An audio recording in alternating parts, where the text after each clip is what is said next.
12 minutes past the 8 o'clock hour. I'm here. Got here just a tad bit, just a little bit a while ago. It is actually the Miss Dominica pageant is on this Thursday, and I hope that you're all gearing up to go. And I'm co-hosting, so we had a dress rehearsal just a while ago, and I had to try my best to make my way here to get this program going on time. So we are here, and we're going to start in just a while with our guest for tonight on the In the Spotlight radio show. Good evening to you wherever you are. By the way, did I say good evening? Good evening to you wherever you are. It is always nice to be here to do this program for you. It is a very busy time for us in Dominica. It's an exciting time because it is Carnival, and we love our Carnival. It is Calypso. I know some persons are probably heading to Lagon Street Jam right now, and that's okay. Those of you who can listen and tune in for some time, we welcome you and we appreciate it. You can always go back, those of you who are on social media, and view the program on one of my pages. But we hope that you will stay with us as long as you possibly can before you actually get, for those of you who are actually heading towards Lagon Street Jam, it's going to be a good program. So I promise you that the live will be there, that you can go back and view it. Well, those in the diaspora, my usuals, I know they're going to be tuned in and locked into the live. So thank you so much to my folks there who are always supportive no matter what. Thank you so much for that. So tonight Calypso is taking place at Lago Street Jam, but Calypso is going to be taking place here as well, because my guest is one of our Calypso Kings. At the time they called it Calypso King, not Monarch. I think Monarch changed somewhere along the way, but before it was Calypso King. And he's been coming a few times, and I'm happy that we were able to hook up this time around so I can have Mr. Keith Ito. We know him as Tronada in the Calypso world and in Dominica, and he is my guest tonight on the In the Spotlight radio show. Pastor Jack, I think you're a smart man, you know. Pastor Jack came there and I told him, oh, I'm so, a bit tired and all of that. But he says, no. Once you open that mic, Tronada, you heard him. Yes. Once you open that mic, you're going to be good to go. And I really thank God for that blessing, Forget the tiredness. Once the mic is open, you're all set and we are good to go. And I'm really looking forward to this discussion tonight, or this conversation with Tronada on the In the Spotlight radio show. And I hope that as many of those of you who are tuned in will remain tuned in and locked in to the program. If you're driving, heading to town, be careful, but give us some time and listen to us on the program tonight. This is one of his recent ones. We're going to start off with that while we just get ourselves together and begin our program. Take a listen.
18 minutes past the hour of 8 o'clock. This is the In the Spotlight radio show. It is Monday, the 17th day of February in the year 2020, and it is the carnival season in Dominica at a time when you hear the most calypso, when the creativity comes through and people are writing calypsos and performers are performing, and we're having a fine old time during the season. Although this is not all what we're here to talk about tonight, because we need to get to know this gentleman as well during the course of the program, but a lot of it is going to be around calypso. Trinidad, good evening to you. Good evening, Fudina. Good evening to Dominicans all over the world listening, via the internet as well. It's really a pleasure to be here tonight. It is indeed my pleasure to have you on the program here tonight. I always say, those who live outside of Dominica, they're always welcome on this program. Give me a heads up, let me know you're coming, and once it's something that we can work out, we're going to work it out. And I'm happy that we were able to work this out and to have you on the program tonight.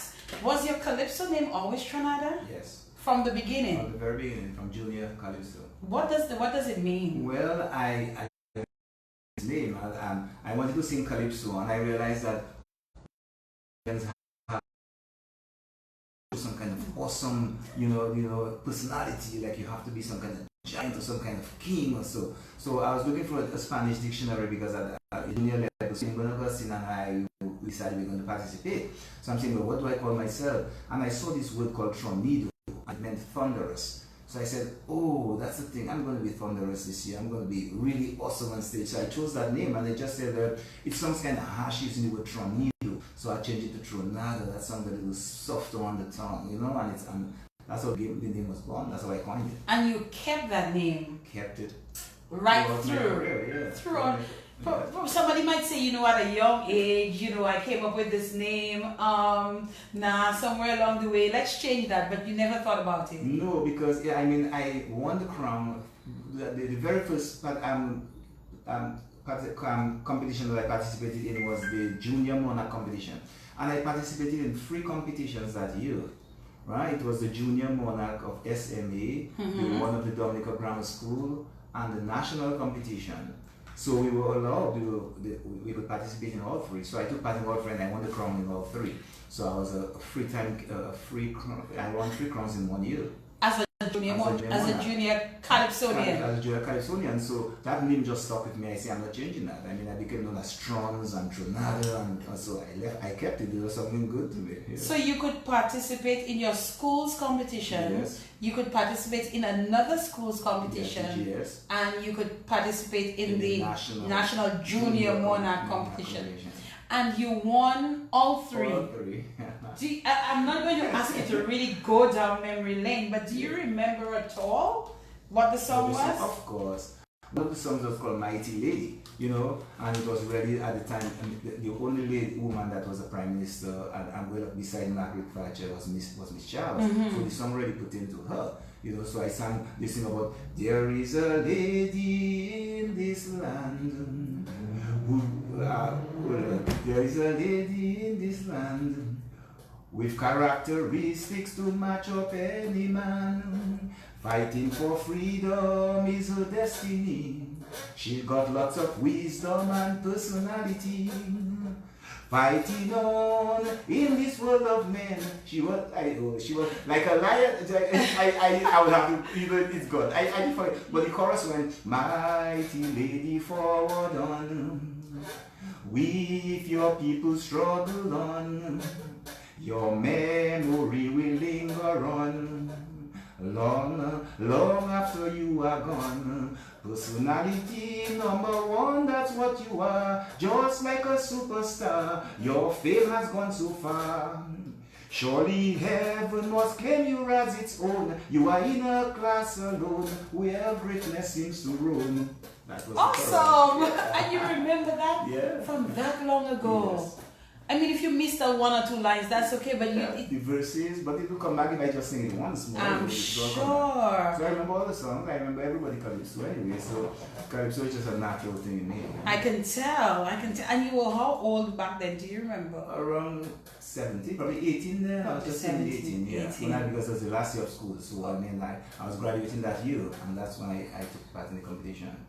And you wrote the Calypso yourself? Well, that song, I actually had ideas of it, but Norman Cyril, NC, was the one who was behind me, and he was the one who did most of the work on it, you know?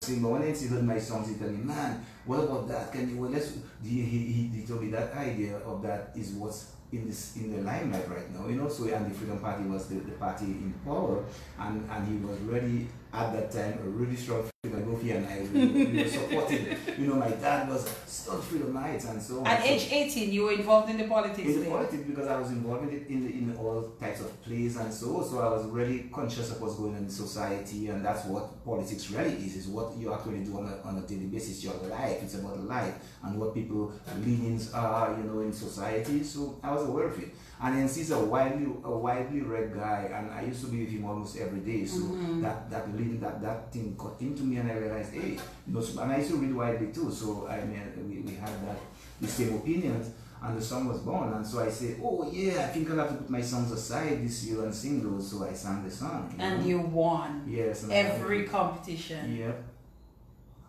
Every competition. It was great though. I remember Rabbit competed in the grammar school competition, you know, that year, and you beat him. Yeah. That was the first time I beat Rabbit in a competition. It was something else. And at that time, I mean, Shaky was, you know, the formidable guy from grammar school. He won like 3 and 4. So all of these people were taking part in competition? No, well, Shaky did not, but I think he had probably worked with Rabbit on some of the calypsos. I could feel the style of the calypso. Right. Because Shaky was an awesome writer. You know, I used to look at the guy and say, wow, I wish I could write calypsos like Shaky. You know, he was really awesome. Shaky has written so many songs that, I mean, the population do not even know that they were written by him. Great calypsos. I mean, I had to call them out, but it's a great sound. So why don't I mean, that's an interesting point you're making. Very often we hear calypsos, and very rarely do you hear people divulge that I'm going to sing this calypso written by such and such a person. For whatever reason, there seems to be a situation where people just do not mention writers. Well, I think they do a lot here. I even think that sometimes one we know a few. We know a few. Yes, but a lot of guys write. I mean, there are calypso. In my days, many guys wrote their own songs. Many of the guys like Robin, Shaky, NC, Solo, Caterer, all these guys wrote their own calypsos. So it's only recently you find that there are many more guys that probably just sing calypso and they have writers. So that is a problem. And also before we had more writers. We had a variety of writers with different styles, so the calypsos would be more varied. As now you can see more or less like the calypsos may be a little more, you know, they're closely related. You find some of the melodies may even be, you know, borrowed from one to the next, and because the progression is the same when you write the song. So that happens now. But one of the things I think with telling about your writer is that sometimes as a calypsonian it can either give you a boost or it can, you know, drop you in the competition. So it depending on the writer, if you mention his name, when the judges come, they say, oh, this guy wrote the song, I need to pay very much attention to it, and so you have an advantage over the other calypsonians. And I've told them that I don't think that should be announced and so before the show. Let people find, on your album, you see who writes a song. Anybody can read the album, or well, no, we don't make albums, so it's more difficult. But even after the competition, you could say, yes, I was assisted, or my song was written by this person. But before the competition, to just be announcing, a lot of guys just use that so they can be elevated in the competition.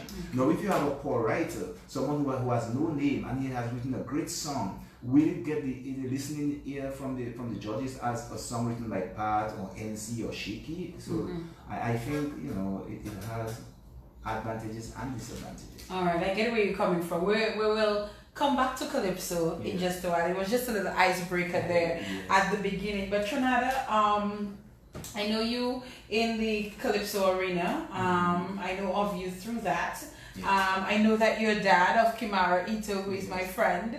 I know you don't live in Dominica. Other than that, I do not know much about you. So we need to get to know a bit more about you tonight on the program. So first of all, your real name is? Keith Ito. Keith Ito.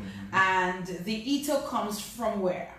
Well, my dad, we have our origin is really from France. When I trace back my origins, it goes all the way back because my grandfather, I would say, was really like more like Caucasian type of, and so they came from there. He came down, and my grandmother was an Andre. So Eddie Andre and and his brother Eric, we are related to there. He's my cousin. So on that side, on from my dad's mother's side, I'm related to the Andres, and on my father's side we have Caucasian. But from my dad's mother, who was my grandmother, we had that Andre relative here. But from my mother's side, my mother is a Kalinago. She's from the Caribbean Reserve. My mother is a Caribbean there. Yes. So she was from the Frederick family, and so. That's my origin. So you see, I have the complexion. I look more like Kalinago than anything. Yes. So I know, but so I have that deep, roots in the Caribbean race as well. Okay, so a bit of French, French influence, French heritage, Kalinago heritage, and of course African heritage as well. Right. So it's a combination. It's a combination of three different, races, I guess. Yes. Because it's the white, the yellow, and the black races that exist. So it must be a mixture of all. I must be unique. I can tell. Definitely, I think that's what it is. So tell us a bit more about you and some of your background.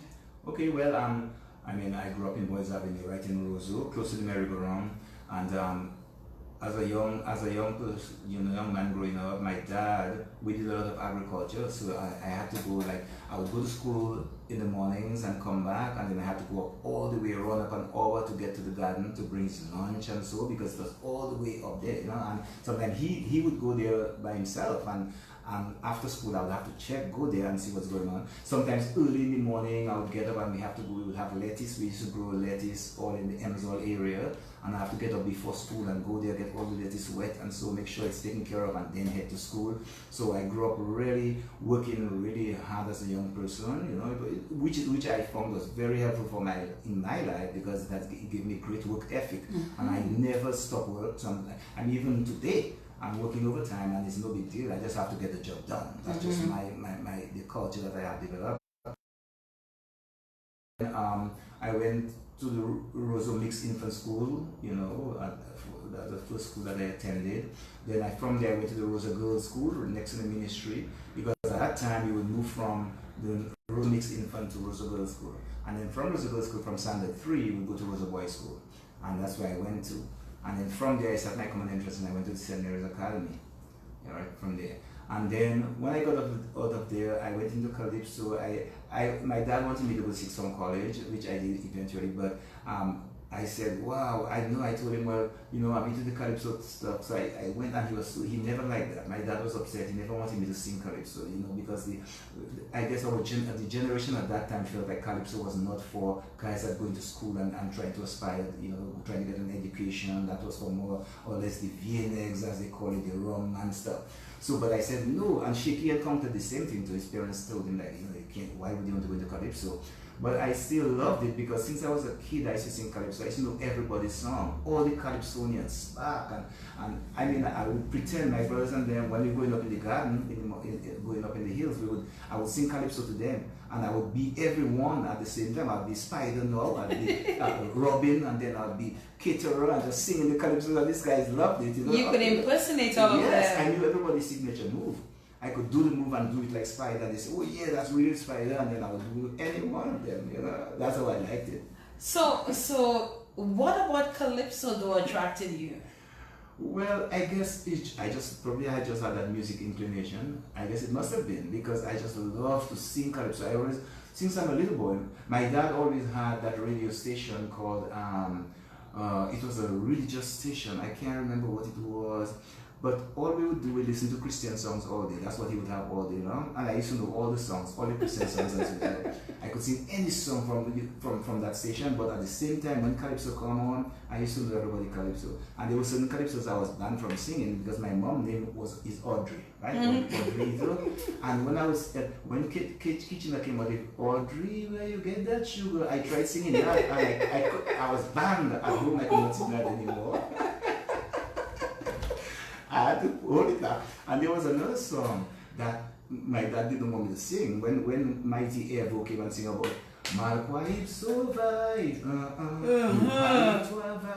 I tried singing that. Oh, I was banned. I could never sing that in the house because my mom is a Carib, you know. Yes. But it was all fun. I mean, when I look back upon it, I say, well, you know, it was just, you know, it was okay. It's just it was traditional stuff, his ways.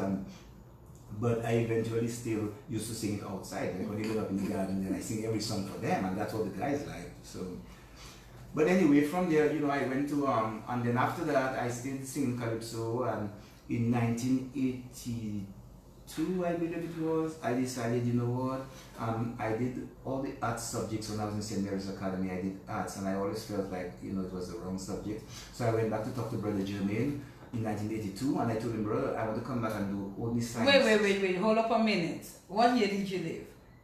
I left in 1979. And you went back in 1982? Yes. To say you want to come back to SMA? Yes, and he accepted me. No way, that's yes, the first time I ever heard that. What? Yes, because what I felt, because... Could you do that? Yes, I did it, because while I was out, I suddenly stumbled upon a physics book, and I started reading it, and I said, wow, why didn't I do those subjects? Those are so interesting, and the physical aspect of life. So I started reading the book on my own. Then I said, no, I gotta have to do that, and chemistry. So I went back and I told Brother Jimmy, and he said, nah, he'll be happy if I want to, anytime I want to. So what I did, I went back to St. Mary's Academy, and I went to 4th and 5th form at the same time. That's the first time I'm ever hearing of that. Yes. That was 70, what you said you left? 79. 79, and you went back in 82. 82. 79, 80, 81, 84 years later. Yeah, 4 years later I decided I want to go back and go to high school and change what I did. Change from the art subjects that I did to science subjects. And I did them. I did about 5 science courses, and I went and I did GCs, and I passed them all. You passed them all? Yes, and then from that time I got a scholarship from the government to go and do air traffic control, and then I went and studied some air traffic control and came back. So that was the first time, you know. I mean, guys had done it before. I didn't know they had stayed that long before going back to school. I'm sorry, for me, I didn't realize that people could do that. That you, yes. Once you left high school, that you could go back. I don't think that can happen today. I don't know if it will happen today, but at the time, Brother Jimmy felt it was a great idea. He just realized that all I wanted to do was, because I told him I really wanted to pursue something with the sciences. I wanted the foundation in the science subjects, and I had not done them. I did all these other art subjects, and I just don't think that was working. That's not what I feel. Okay. I wanted to do engineering and things like that, so I had to do the subjects that were applicable to that.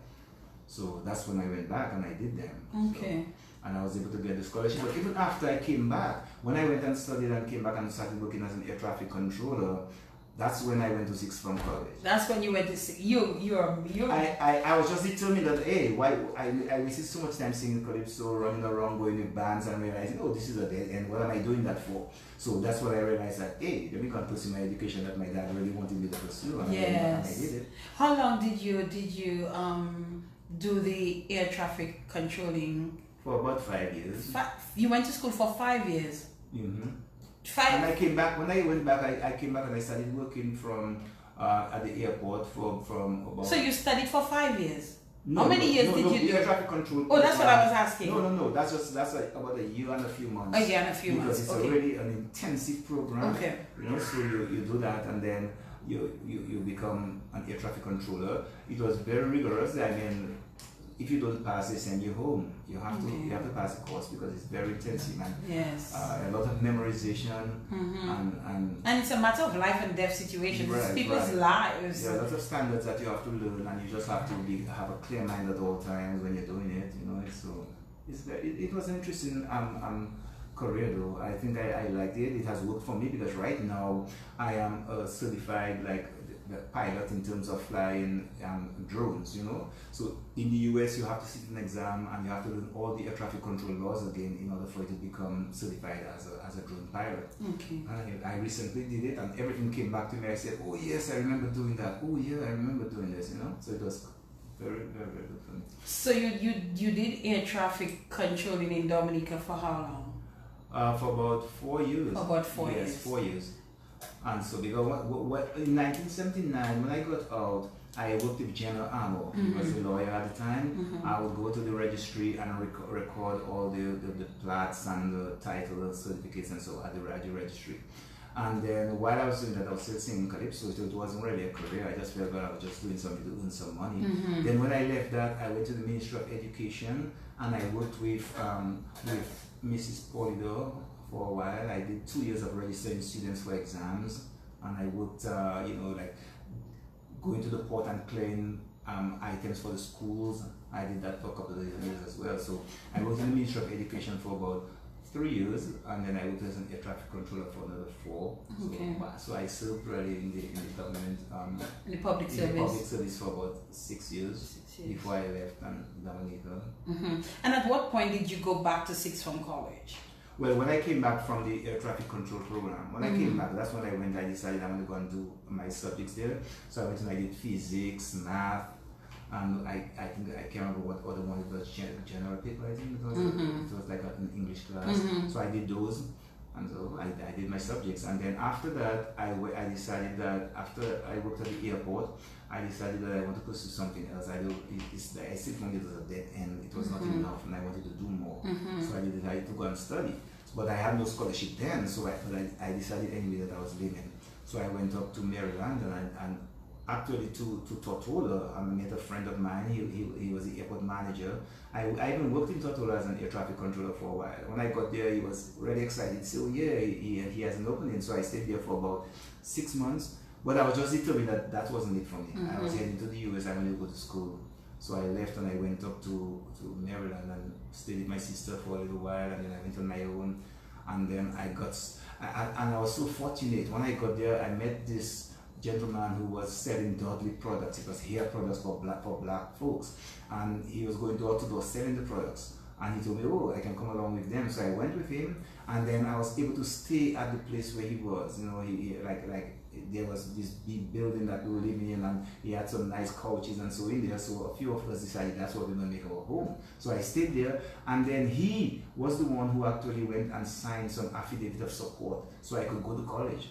You know, because I didn't have the money, and I went there and I just decided I'm going to go to college anyway. But he was able to sign that document for me, which enabled me to be able to go to school and pay my way while I was working. So I worked and paid my way to get through college. At a time like that, in terms of having documentation to be in the US and to go to school, what was that like? Did you have to get a student visa? That's right. So you have to get an affidavit of support saying that somebody is going to be able to support you while you're there in order for you to get this student visa, which is an F1 visa. Yes. And he did that for me, so I got an F1, which enabled me to stay in the US and go to school. Oh. So, but you had to do 12 credits, you could do no less. Okay. But I was doing 12 credits and still working full time. Full time because I had to survive. That must be. It was tough. It was really hard. It was difficult, you know. So I didn't have enough time to study, and so, but I still, you know, did well enough from the graduate and get out of college. So, but it was a tough, you know, a tough decision. But my decision was that I'm going to go to school. That's what I came here for, and that was my determination. So I did it. And that was it. Yeah. So after you graduated from school, how long did you go to school for then?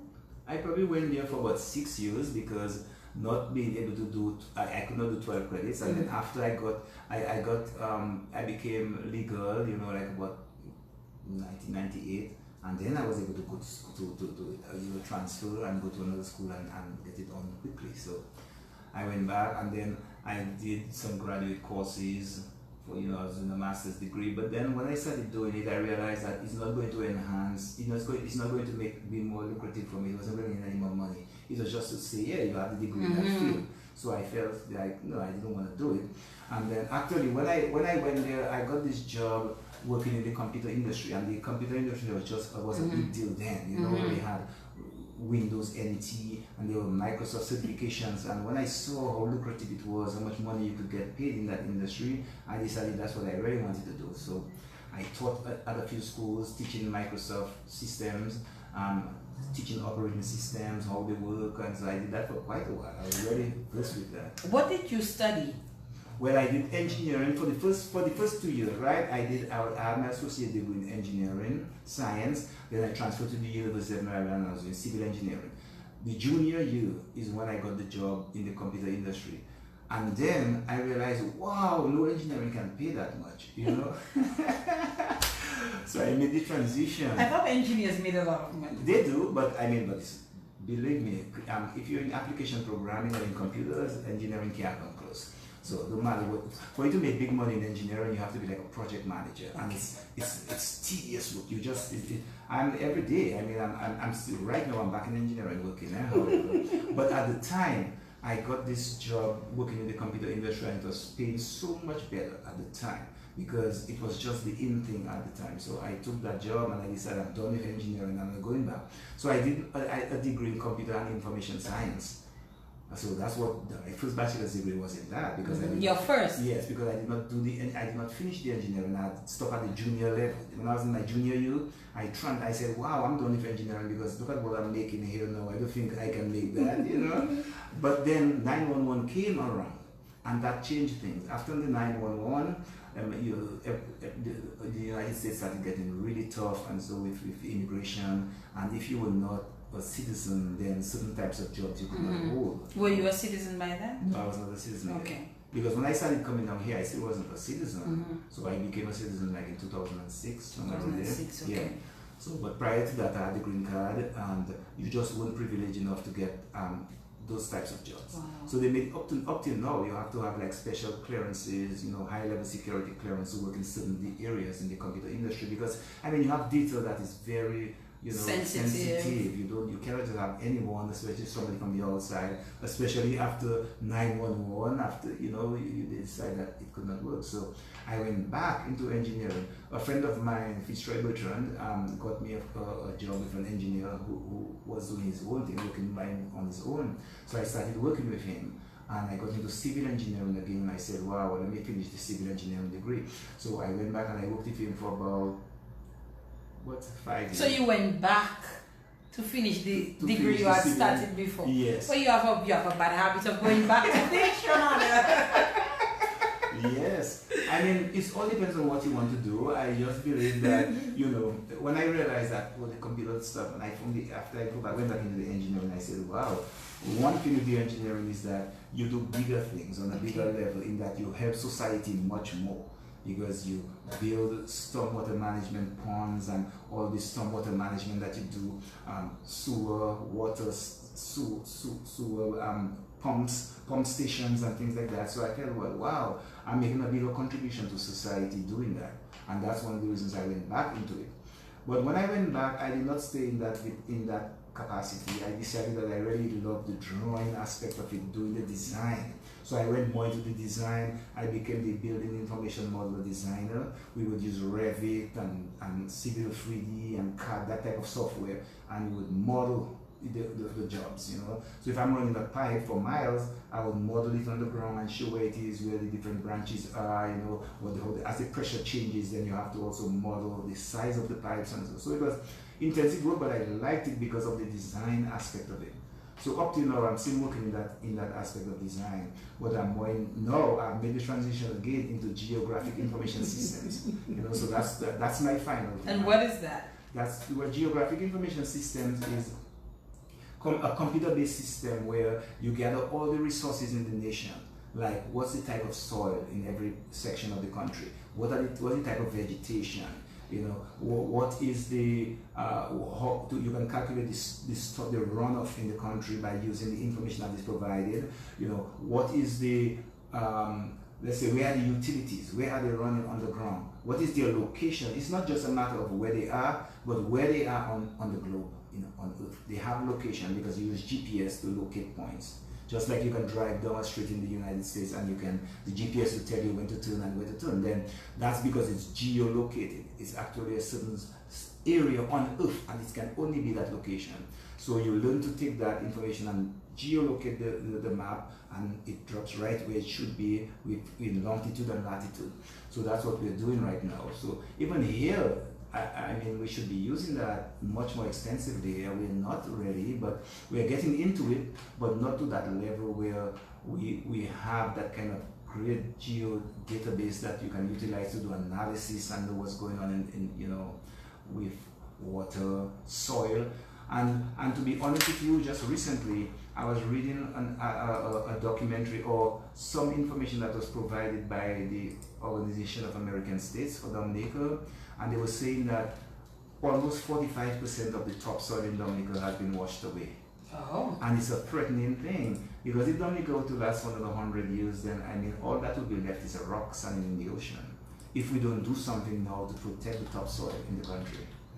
So it's a significant thing, and it's a very important tool and a very powerful tool if it is used correctly, anywhere in the world. Anywhere in the world. Anywhere in the world. So, so this is what you do now. Yes. Do you enjoy what you do? Absolutely. I mean, I'm here for the first 3 weeks I was working actually. I've been here working in Dominica. I'm just going on the computer every day and doing what I have to do, modeling stuff all the time and sending it back and forth. However, the only problem is while I've been here, because of the, you know, it's over a wide area network, so it's kind of a little slow, and I can't get the rapid response that I want from the servers, so it has slowed me down. But beside that, I mean, so all I do is just work harder. If I were to put in my 8 hours, because I don't work really on hourly, I work more like, you know, it's a salary-based job. So I just have to get it done. It doesn't matter how long it takes me. Right. If it takes me 80 hours, I have to put 80. Yes. If it takes me 40 hours is what I should work. But if I'm falling behind because of time, I have to do the extra mile, and I don't get paid for it, but I have to get it done. So it's a matter of responsibility and knowing what you expected. What part of the U.S. are you? I live in Maryland. You live in Maryland. Yes. And is that where you've been That's most where I've of always the time? been. I've never lived anywhere else but in Maryland. I've been in different locations in Maryland, but I've always been in Maryland. What do you enjoy doing, Trinidad, outside of what you do as a job, as a career, and Calypso? Put Calypso aside, and the job. What else do you enjoy doing? Oh man, I've got involved in so many different things. Well, before I used to be one of the best tumblers in Dominica, you know, acrobatics and stuff. But yeah, I was more popular for tumbling. If you ask any guy that grew up with me in Dominica, he'll tell you that I was one of the best tumblers, like do back handsprings and backflip and dive and twist. Gymnast? Yeah, gymnastics. I was a gymnast, and that was one of the things. And also, I was a very good pool player. I used to go to play pools on a competitive basis and play that a lot all over. So I've been involved in that. What else? I love art. I was an artist. I used to draw. I did a lot of artistic stuff with Tulo and what was Paul Tulo at the St. Mary's Academy. I remember doing some work with him.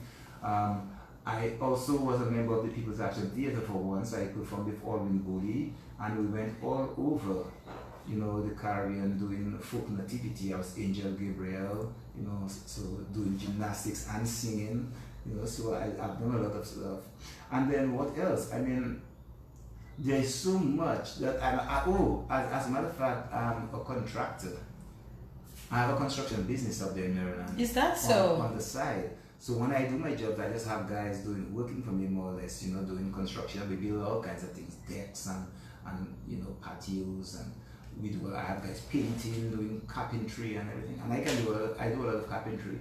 As a matter of fact, while I'm in Dominica, I'm putting up sheetrock for my brother. We're building his living room. The area he doesn't like the concrete, so we're actually putting 2x2s in there and putting sheetrock for him. And I'm doing all the work, all the electrical wiring, and so I do that as well. Okay. So I have a lot of skills. But do you build from scratch, or you just do sort of remodeling or extensions? I do remodeling. I can build from scratch too, because I did a program at Catonsville College, and it was basically the trades, doing trades. So I did that as well. And one of the courses I did was actually doing residential, building the homes complete and putting all the utilities and everything that's required. So I did that for a while. All right.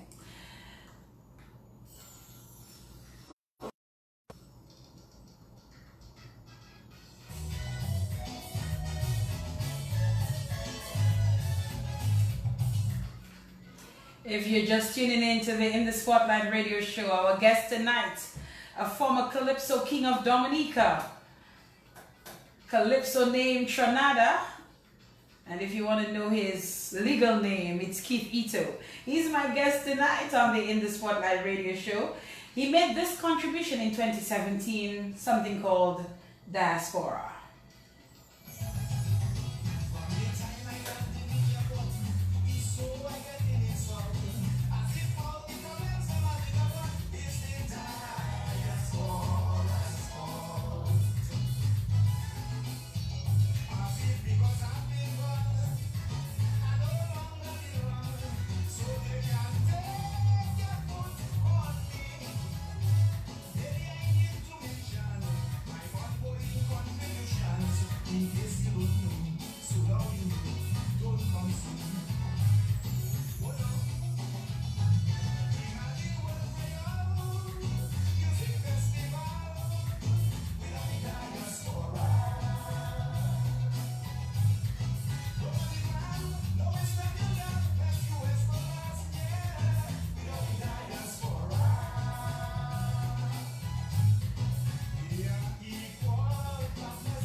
What led you to pen this one, if you were the one who penned it? If not, what led to this one, Tronada?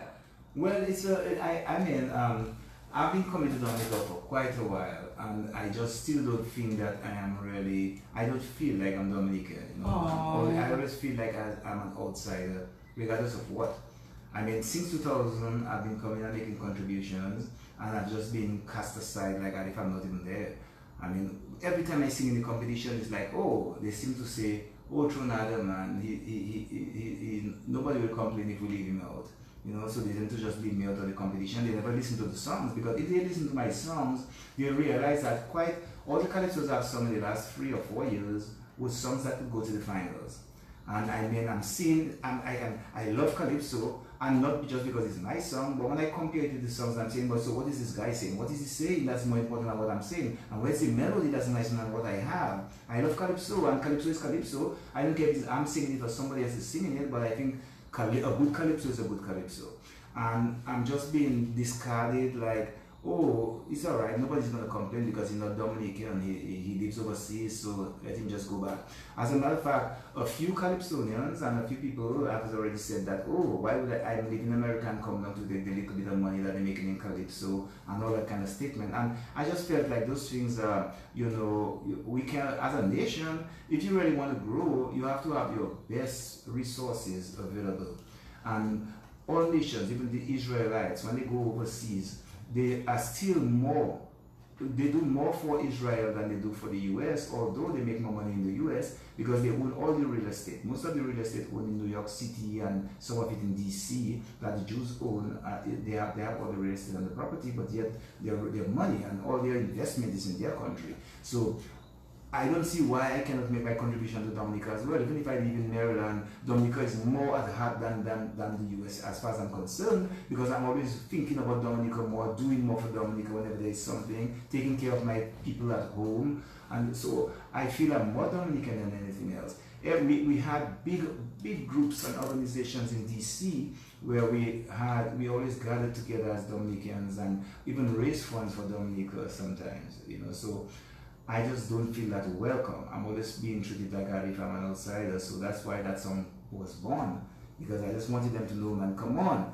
Just if you accept, if you're just doing something in Dominica, for example, let's say as an engineer, if you go to the United States or wherever you go to study engineering and you come back to Dominica to work, you're coming back and you may never work in that field, or it's so minimal what you do that how much experience you think you're going to have that you can others and say, guys, I've done that repeatedly for 10 years. This is not how it's done. Let's do it this way because you get more results. You get better results because we've done it and we've seen it work.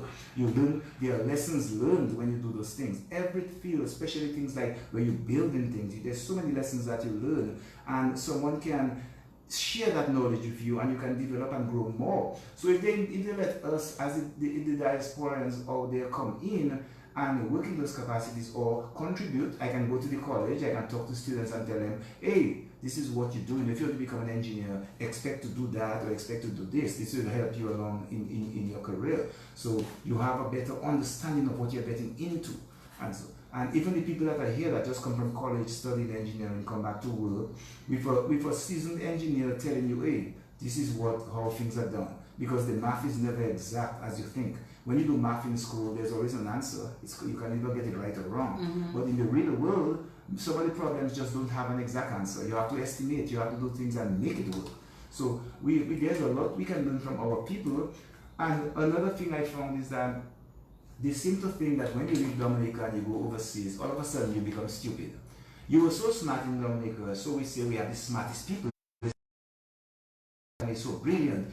Yet, when our people go out there, all of a sudden they get so dumb that we don't want to hear them no more. But guess what? I have news for them, because when you go out there, you get smarter because you do so much more. Some things that have never been done in Dominica, I've done it. I'm sure on my job, some of the things that I'm doing has never been done in Dominica. How come no one can tell me when it rains for 3 hours, how much rain comes down in the river by under the bridge? What's the volume? How many feet per second is passing there? Can you tell me that? I'm sure the guys know how to do that. They went to school and they did the math. But do they pay attention to it and do it now and it's such a needed thing? Do they do that? And document that so the next engineer after them will know and have a starting point to move from there to that next point? We need to start realizing that, hey, you need the experience of experts and the guys that have done it so that we can move on. So is it that you're saying you feel a bit hurt that you're not being appreciated in your country by participating in an art form that you love? Right. Definitely, I think I'm not. That's why next year I'm singing about, they don't want this old Calypso king to sing. Oh Lord, to sing. For next year. Yeah, they don't want this old Calypso. They can't even stand an old Calypso king coming and winning. They think that my time has passed. I heard a guy said that. But I was gonna go say that. I was gonna say, sometimes people might say, well, your time is past. Make way for the young ones, like the healer and all the others that are coming behind. Yes, but if we do that, then how are they going to ever know that the standards are up to par? Because if you don't compete with the best, in my opinion, you cannot get as good as where you would like to get to.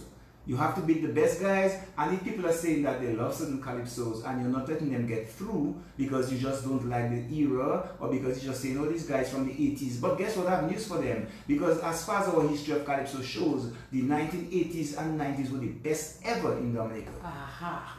No. I get you. All right. I get you. So, you're going to continue coming?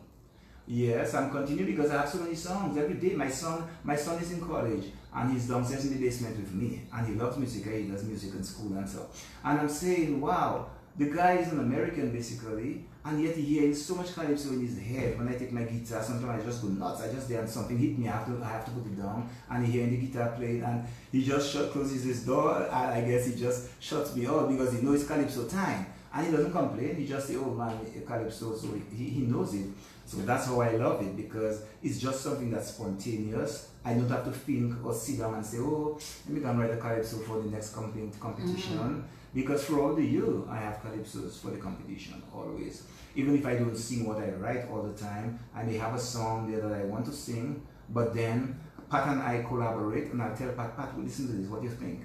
Pat will tell me, oh, that's good, or you still know we can change this, or let's do this, and I listen, because I'm learning. I mean, I'm honest with you, I think Pat and NC, these guys have that natural ability to write calypso. Absolutely. And if guys learn from them, work with them, even if you take songs that they write for you, but learn to write and ask them, how do you come up with the ideas so that you can learn and develop your own skills as well. So that's how it is. I just always have calypso. That's why I cannot get but my wife, who is Sheba Jacob from Marigot, she keeps telling me, oh, why do you want to go back, and why don't you just leave that alone? Don't go and sing. Because I guess to some extent she also feels the pain that you feel, yes. in terms of feeling like you're not wanted there, if that's the way you truly feel. Right, that's the way I feel. And I feel that way, honestly. No matter where you go, it's the same thing. Every year in the competition, I'm saying, well, wow. And not only do I not make the competition, but the most important thing to me is that last year when I sang the song about Write a Calypso for Me, I came last in the competition. Of all the songs that you heard last night, that night, I came last. The only two people I came before were the two guys that forgot their songs. And then this year, with that song I have called Streets of Roseville that everybody loved, out of 32 people, I came out number 25. Out of that, in that competition, I came out 25th. Just imagine that, So I'm saying, wow, well, I'm really being ill-treated in Calypso. And the judges have to listen to my songs and stop judging me from who I am. Listen to Bingo's song and do what Bingo is asking, please. Listen to the song. Make sure you understand the Calypso, know where I'm coming from. Listen to the melody before you just go there and put your pen and decide, Trinidad is old time, we're going to make it more. Let's put our people in. How far did you make it this year? Quarterfinals. So you got to the quarterfinals, and like we said, they cut your neck right there. Right there. At the quarterfinals. Yes, they never listened to the song. Because if they had listened to the song and followed the criteria that was given to them, I would have made it. Because the criteria says 45 for lyrics, 45 for melody, 20 for rendition, 10 for presentation. After all, even if I had gotten 5 for presentation because I came on stage and they say, okay, I wasn't that dynamic, I wasn't comfortable with the band. And then rendition, they say, okay, I probably sang off key because the band didn't know the song. And they acknowledge that they played some wrong chords here and there. Okay. But lyrics and melody, at least, if they had listened to it and said, oh, that's a nice melody, that's a good lyrics, give me some points, maybe I would have beaten some guys, because if you just take out 30 points, even if they had given me 10 for rendition and 5 for presentation, plus what I would have gotten for lyrics and melody, I would have made it. So you feel in your heart that you should have made it to the semi-final? Easily. When I listen to the songs that made it through, I mean, I listened to the semi-finals and I'm saying, wow, there were a few calypsos that had lyrics, but there was no melody. And I don't want to call out anyone. I just don't think it's fair. No. I wouldn't do that to them because the judges made the decision. But there were calypsos. I know that even the public out there will agree that no, these songs could have never beaten my song. But in your mind, if you feel that that is what is being done to you, and there's a possibility that it might continue being done to you, why do you want to keep coming back?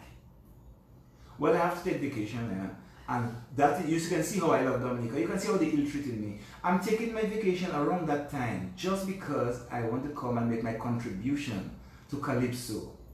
Because I have something to say. I mean, it's my platform. It's a way of just saying something that I probably have inside and I want to say in what better way. If I say it in Calypso, it will live on forever for the next few years. Every time they play that song, it's an association. You can associate with it and say, hey man, this song was around that time and I remember I was doing this when I heard that song. And I know it's nostalgic.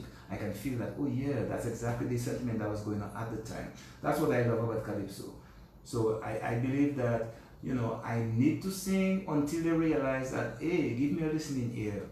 Please, all I'm asking is to listen to my song before you judge me. And the pundits that go on the radio and judge my song before the competition, they need to stop it. Some guys go on the radio station on Saturday mornings, the eve of a Calypso competition, and saying, oh, I have these 10 guys. These 10 guys must make it.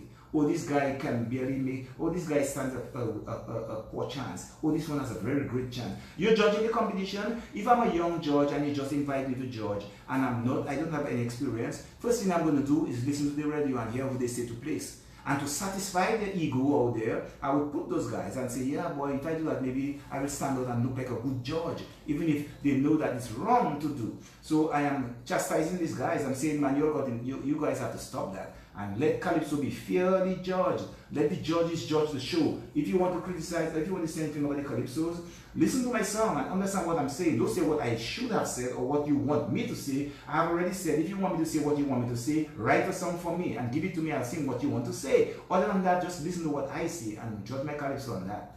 All right. So that is the word there for those responsible. Those on the radio, Yep. Stop judging the song before the competition and watch their remarks, watch their words. Yes. You want the judges to do what? I want the judges to listen to my song and judge me on stage and hear the Calypso, pay attention to the lyrics and melody. And what you must do when you're listening to melody, make sure that the melody suits the lyrics. If you don't know that, that's one of the most important things as a judge. It is the most important thing as a judge to do. Does my melody suit the lyrics? Am I singing a sad song? Is my melody sad? If not, crucify me. Is my melody joyful? Am I singing a joyful song? Yes. Because I can listen to the competition right now, this year, and guys are singing songs that just, the melody is just inappropriate. You think Calypso is just, oh yes, I have a nice jumpy melody, I can just put any lyrics? Any great writer, first thing he does is analyze the melody and see what it is, and then he finds lyrics suitable for it. And if the judges don't know that, they better not sit at the judge table. Never. You'll kill Calypso, and Dominic Calypso will die very shortly if we continue doing that.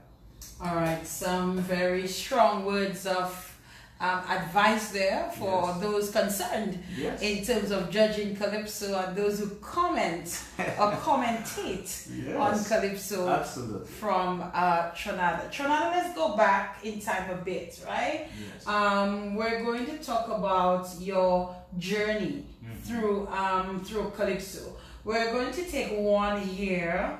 Words of Caution. This one was from. I think remember? In the 80s, I think it was somewhere in the early 80s, you know. So let's see if we can get that one. 87, probably 87, no, 88. I didn't sing 88, I just can't remember. You didn't sing for Reunion 88? Reunion 88? No, I was not in the competition. Okay. NC won the crown that year, I wasn't there.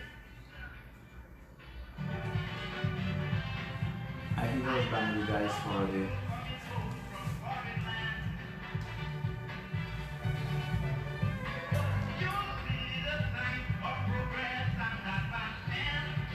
Great voice. Yeah.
Words of caution. Who were you cautioning, Trinidad? Well, the diaspora at the time. Yes. Yes, and that was at the independence competition. Okay. I recall, and it was at the Windsor Park that I sang that song, and I was just saying, you know, the exact thing that I am doing right now, which is I'm helping those at home, and so I'm doing it right now because I'm helping Uncle Sam. I'm working for the United States rather than work for Dominica, but it doesn't mean that I don't want to. If I am welcome and you know I'm being and I can come back home and make contribution in my capacity, I would like to do that in my field. I would be glad to do that. As a matter of fact, I've already proposed that, hey, I can come back and help. I would like to come and help in the Geographic Information System arena because I do that extensively. I mean, as a matter of fact, I have already created some information for Dominica regarding that. I've created a map of Dominica in the GIS system, and it's geolocated. If I bring it down and I put Google Map onto it, it falls exactly on it. I have generated soil types, I've generated vegetation types, I've generated all the utilities, even the roads, and I've proposed where stop signs should be, and I've done a lot of work within the GIS database for them, and I have all the information that is necessary so that you can do analysis and so if the government really want, I was hoping that I could donate that, give it to them, and they can just implement it, add to it, and I can make my contribution that way. And not only that, but I have resources all around me in the US. I have guys who are deeply involved in that, and everything is now on the cloud. You can stay anywhere in the world and manipulate or manage the database. So I have guys that are programmers on my job. I have guys that are engineers, lots of engineers around me every day. I have surveyors, and that's the kind of information you want to gather data about the cadastral, the property lines, where are they, where they should be located, and so on, and set up the system.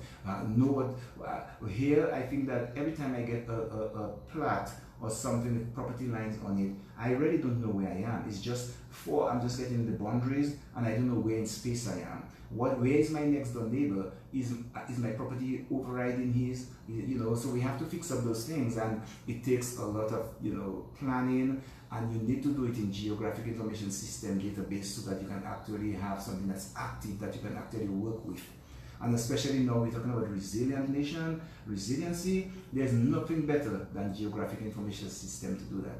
And you're willing to contribute? I'm willing to contribute. I mean, I have already done so much work. I have a big map about this size of a map of Dominica about the size of this wall right here that we're looking at, which is about 8 feet, 10 feet tall by about 5 feet wide. And I have that map. I purchased it from England, from some library that they had. When I saw it, I said, wow, I need that map. So I got it, and it has all the contours, names I never knew that existed in Dominica is on that map. And I'm saying we can digitize that stuff. Why don't we digitize our resources in a database that can be utilized? So, for example, I have all the contours. If someone wants to know, well, how much, like we were talking earlier about the rivers and the soil, how much water comes to every basin? What is the size of every basin in Dominica? How much water does it contribute to the rivers? And then what is the size of every stream that's coming into those rivers, and calculate all that? What topsoil are we using? Where do we need to terrace? What soil type? What type of plants can we grow in certain types of soils? Right? And even when you're purchasing land, you want to know, well, what's below, what's the subsurface condition? Is there water under that land? Can we actually build a structure on it? So that kind of information can be documented and put in a database. So someone doing real estate or someone doing engineering can just readily go to that and find that data available to them. Even people coming to visit, even someone looking for a strategic location in the world, and Dominica might just be that suitable place because of the type of soil and what exists there, and they say, oh, this is the exact conditions we're looking for. So that can make that good for many, many things. Mm-hmm. Yeah. And I would probably want to find out what made you, though, want to spend and invest all this time doing this without probably having a contract or somebody saying, you know, go ahead and do this, and once you're done, we will take it and do what needs to be done with it. Well, I just love the thing. I just like to design things. Okay. And when I realized, when I was into the GIS stuff and I'm seeing the whole world is doing it and Dominica is not doing it, I said I'm going to do my own. I'll have my GIS system, and I'll document everything that's in Dominica. Maybe one day they'll be maybe needing some of what I have, and I can say, instead of you recreating the wheel, it's already there, you can utilize it. You know. So I know that they're talking now about a digital economy, and one of the most important things I would really like, the leaders to realize that a digital economy is not something you just say I want to do. There's a lot of work you have to do prior to that. You have to know what are the processes in Dominica. What do we do? What does every area in the ministry does? What type of work and what resources do they use? And do that analysis before you can even do a digital economy. Because if you just jump into that, there are so many pitfalls that you just waste millions of dollars and you never see anything practical out of it. It's not pragmatic. It's just nothing that you can use really. It's just all wasted energy and effort. And I know I recently heard that we are saying that we only want young people, the 45 and younger, to be part of that digital economy. And I'm saying words of caution here again. You gotta be careful with that, because young people are reckless. Young people don't have time. Young people are so busy socializing and doing those things. As soon as it's 4 p.m. and when they get out the door, I have no time to do the extra mile. You have to have mature and responsible people to do those things. And digital economy, that's a serious undertaking, and with a lot of planning. So I'm hoping that they have experts that are understudying the people that are installing it for us. That's a key thing, because when they turn their backs, you just crumble if you do not know how to sustain it and maintain it, which is a most critical aspect of IT. Interesting. Tronada, we're going to get back into the Calypso business. We said we were going to talk about your Calypso journey. We went just sideways there a little bit, but that's all right, because that I think is also very important. And if somebody like you can come back to contribute, then why not, especially if it's to achieve some of the things that we've set in black and white that we want to achieve as a country, right? So let us talk about your Calypso journey. So we spoke about winning the Junior Calypso Monarch and winning it in 1 year. 3 crowns in 1 year. Take me through where you went from there in terms of Calypso. Okay, from there I went to the senior competition. And I think it was in 1979. I joined the association, and NC was the president, Robin was the vice president, and I was the secretary. So I was, probably the second secretary of the association, and I decided to enter. So NC was like my bigger brother. Everywhere you saw NC, you saw me. So yeah, that's how it was. Like he looked up to me, and everywhere you saw NC, you saw me. So I went with that, and I went into the senior competition in 1979, and I sang a song in 1980 called "Be Aware." Be aware of what is going on in the country. It was a political song. I made it to the finals, and I sang a second song called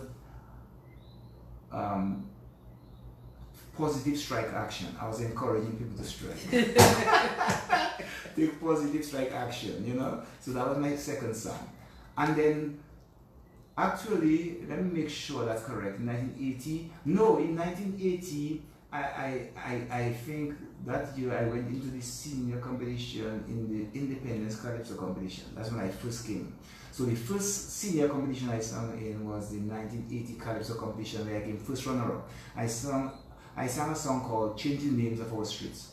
And I was talking about things like, like what John F. Kennedy or even Queen Mary done for we.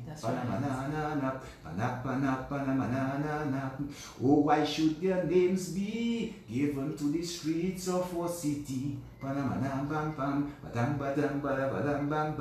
While we neglect Cecil Roll, Mabel Sissy Corderon, who done so much for we. They are heroes of this country. I say for independence, consciousness, portray our heroes as the best. Name places after them.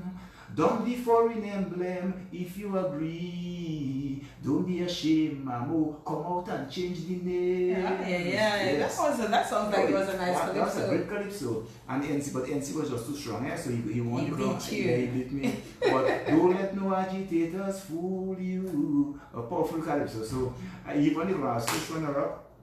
And then the following year after that, I went into the senior competition again, and I think I made it to the finals when I sang these other 2 songs.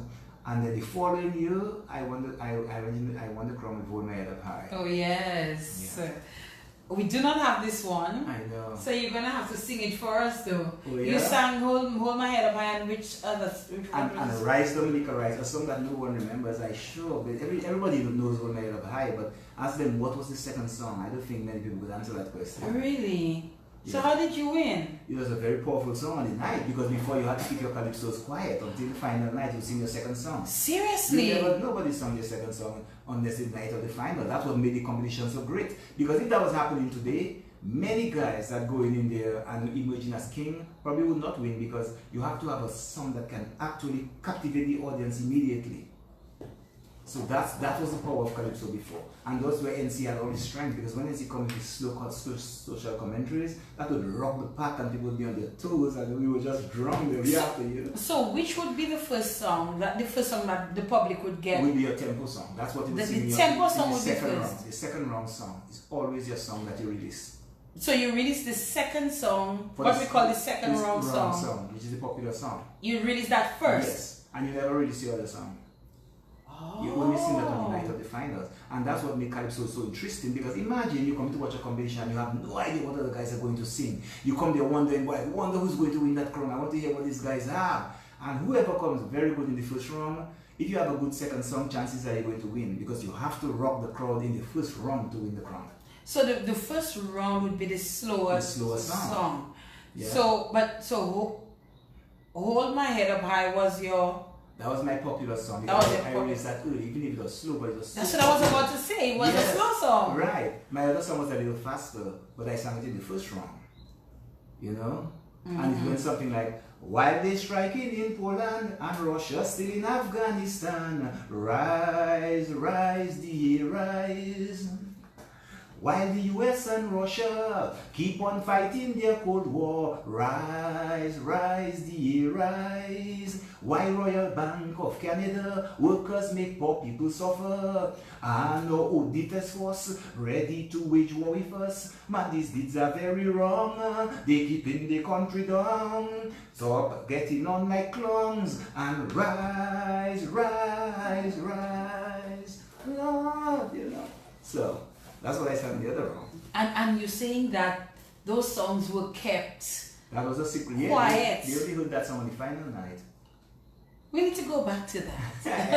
I'm telling you, what Cecilia and I were talking about it recently, and he said, man, that is what we should go back to.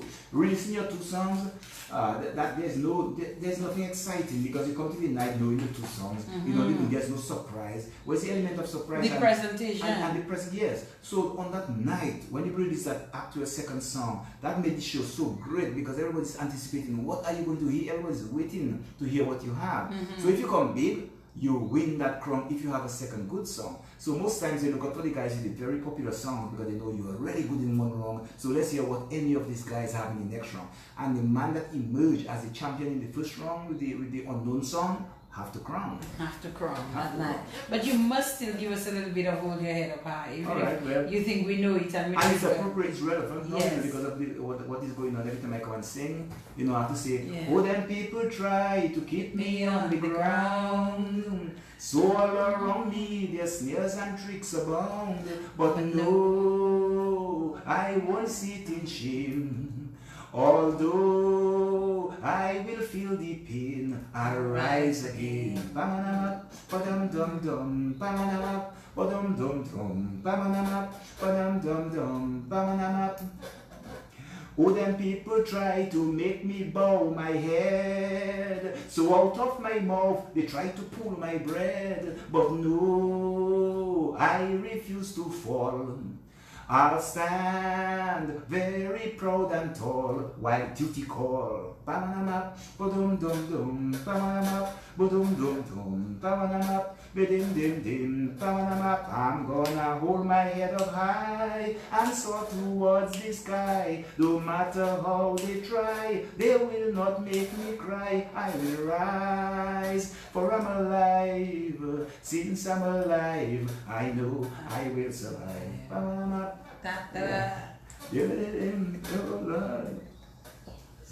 We're coming right back. Radio every Monday night from 8 p.m. I do remember that song. Yes. Featuring the other one, from you have to like from the live yes. Oh, we're coming to that now, right? Tragedies, dreams, hopes, How many aspirations, times you want it? untold stories, When I can live without touching the human and personal side, everywhere, we go everyone politics, says again. But I religion, thought myself, sports, business, I have to tell them music, that culture, it's the media, it's my and right, it's my more. Getting to know our farmers, Yes, our but experts, youth, and the online dominator. Yes, of Listen course. to these stories. course. No Yeah, I was very limitations, confused. no restrictions, no holds barred. In the spotlight, we'll also spotlight interesting topics, issues, and relevant situations. Don't miss In the Spotlight on Q95 FM radio every Monday nights from 8 p.m. In the Spotlight.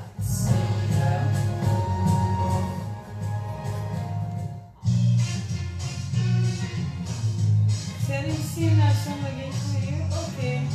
Huh. Which one? Hold my head up and the other one. Okay, alright.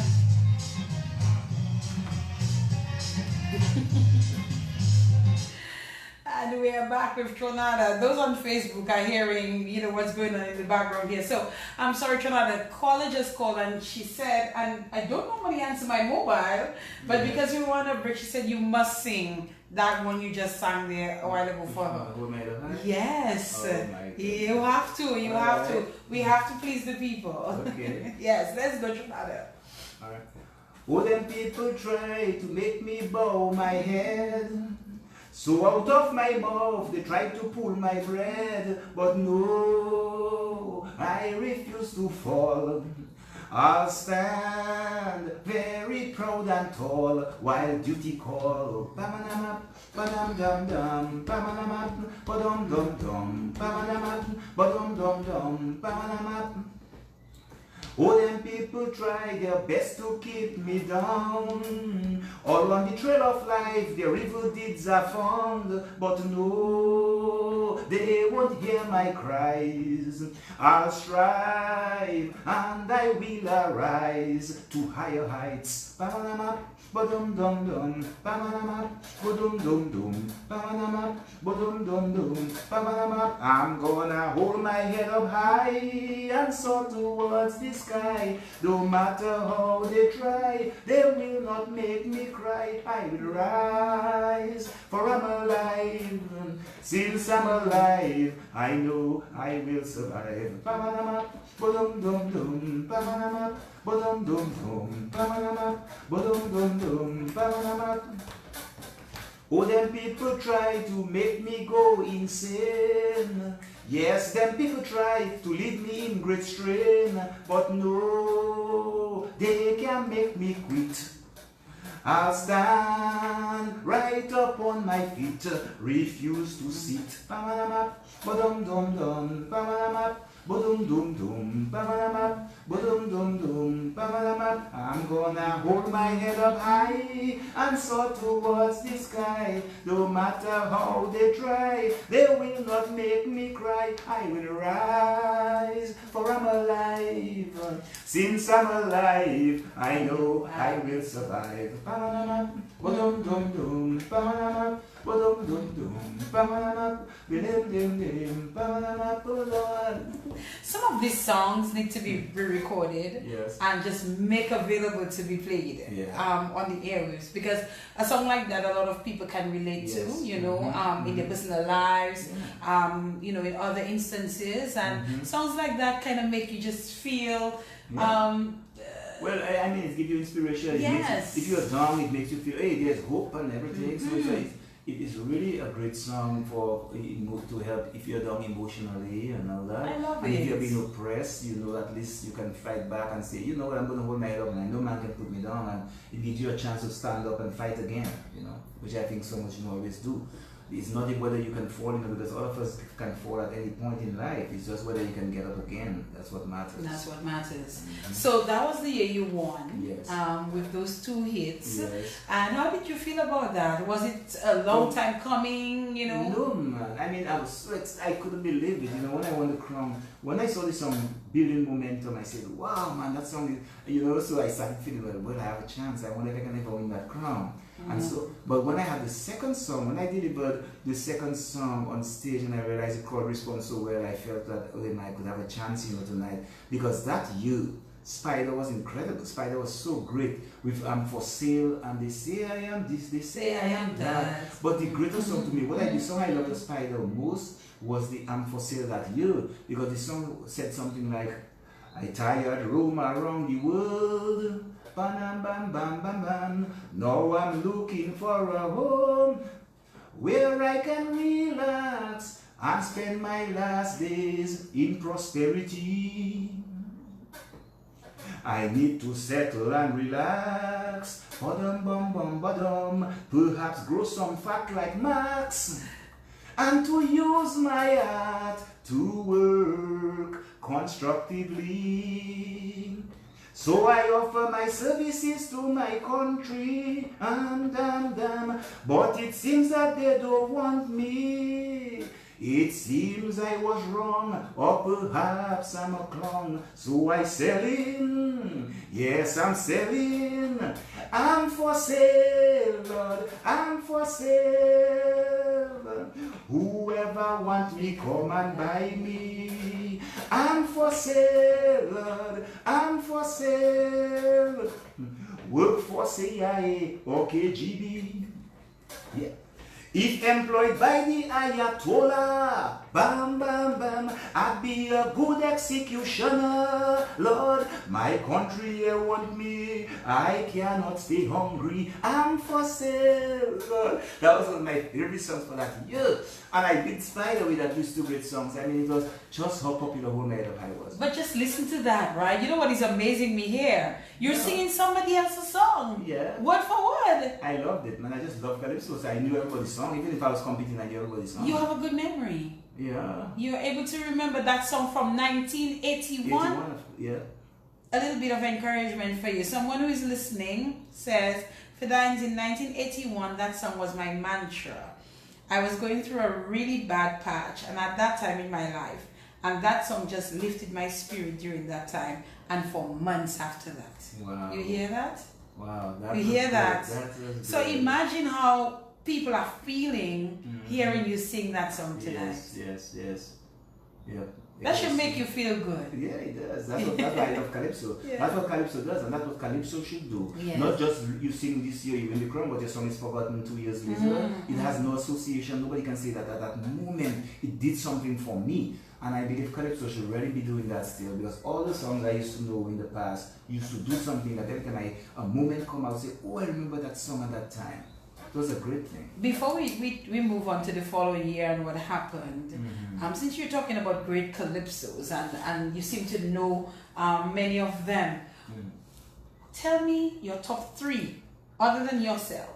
Okay, from Calypso's from Dominica. Yes, if Oh, you can say Lord. it. I know I'm putting you in a tough position, right? Because I am saying, wow. Okay, give me a couple of those you prefer. Or that are among your favorites.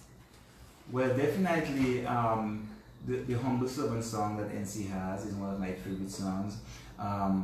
There is even the song, I used to like Solo too, and Solo had this song with Mass in the Cemetery. I liked it, and I always found it's a great song just because of the melody, because I like nice melody, and it's the melody of those songs that really make them great. And then let me see, in the well, there were some old songs I used to like, you know, let me see if I can think of one more that stood out. Well, as of late, I also like the song that Hurricane sang about. I was about to ask you, don't you love any from Hurricane? Yes, I love Hurricane. Song about that song about when he was leaving. You know, that was my favorite from him. Yeah? Oh, yes. I wounded life. Oh, I owe it to you.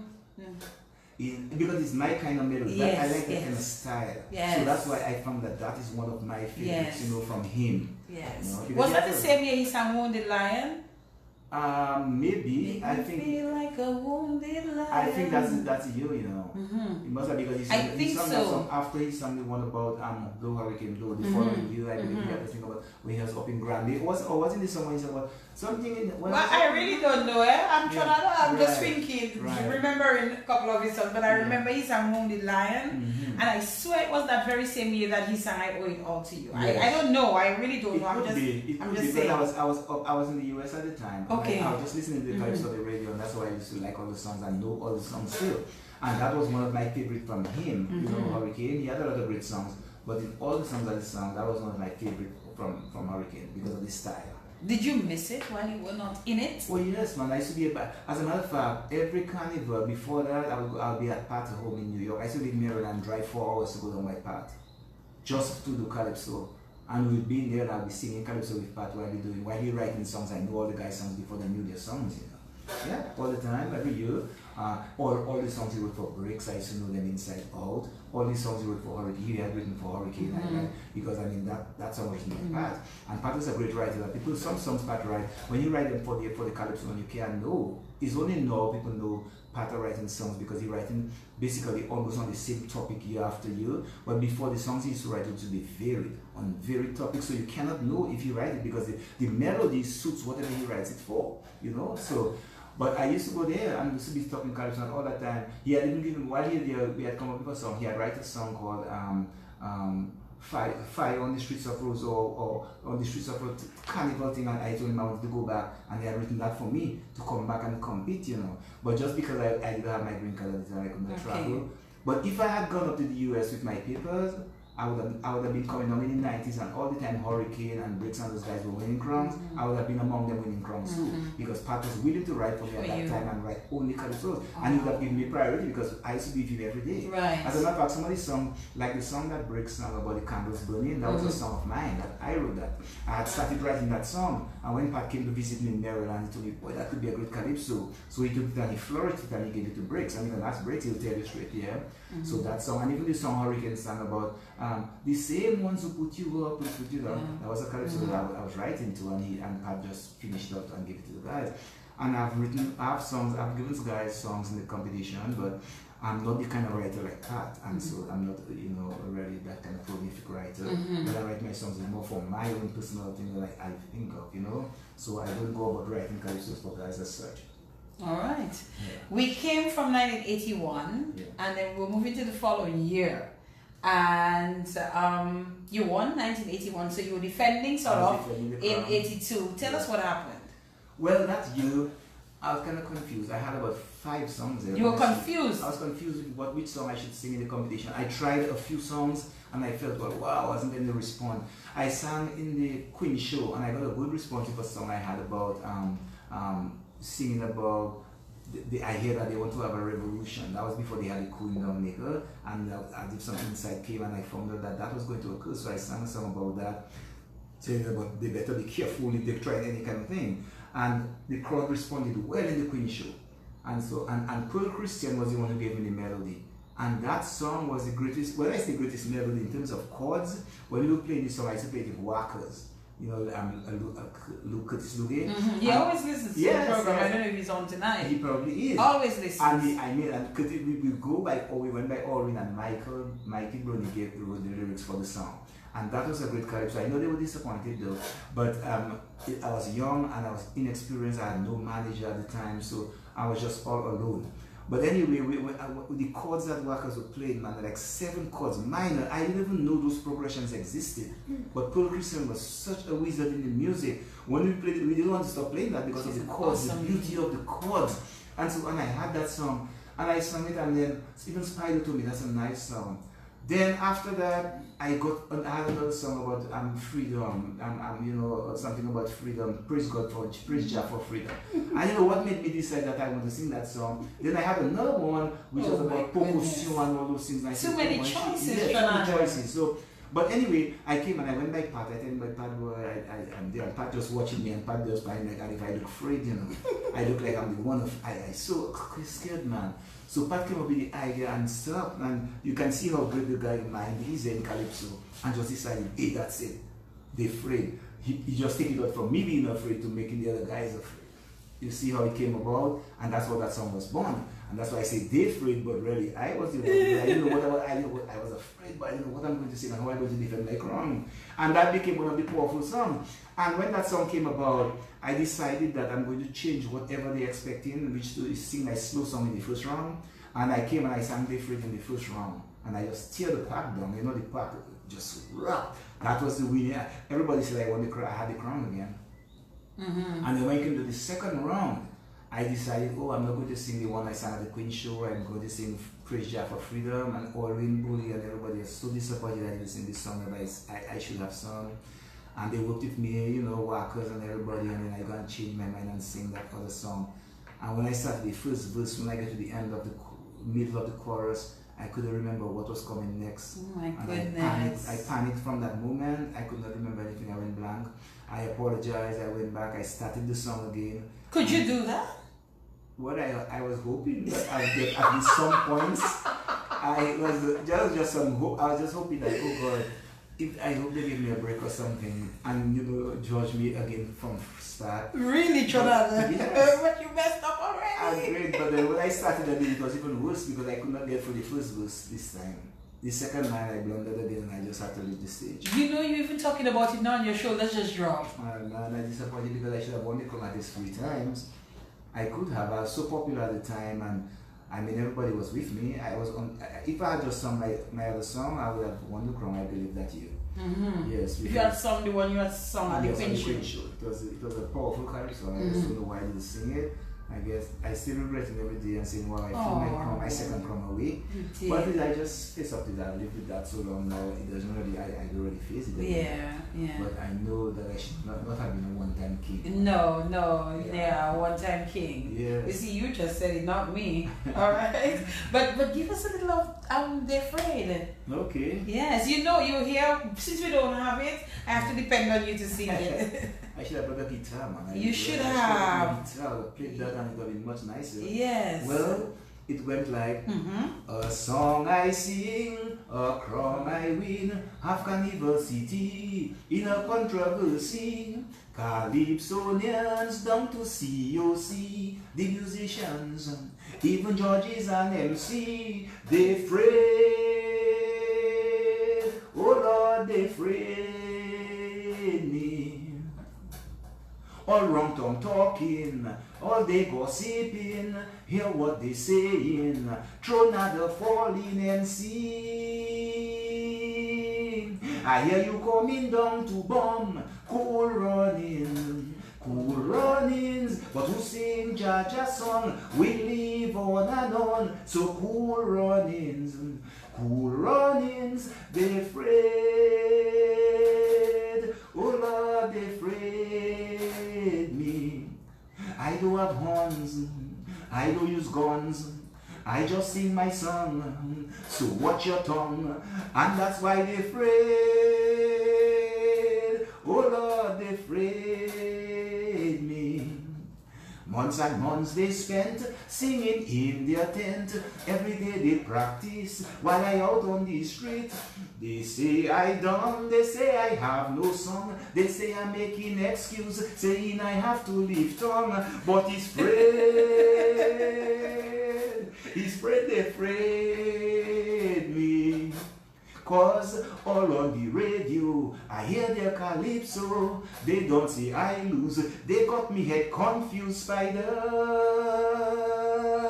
Man, I hear that you are coming soon. Cool runnings,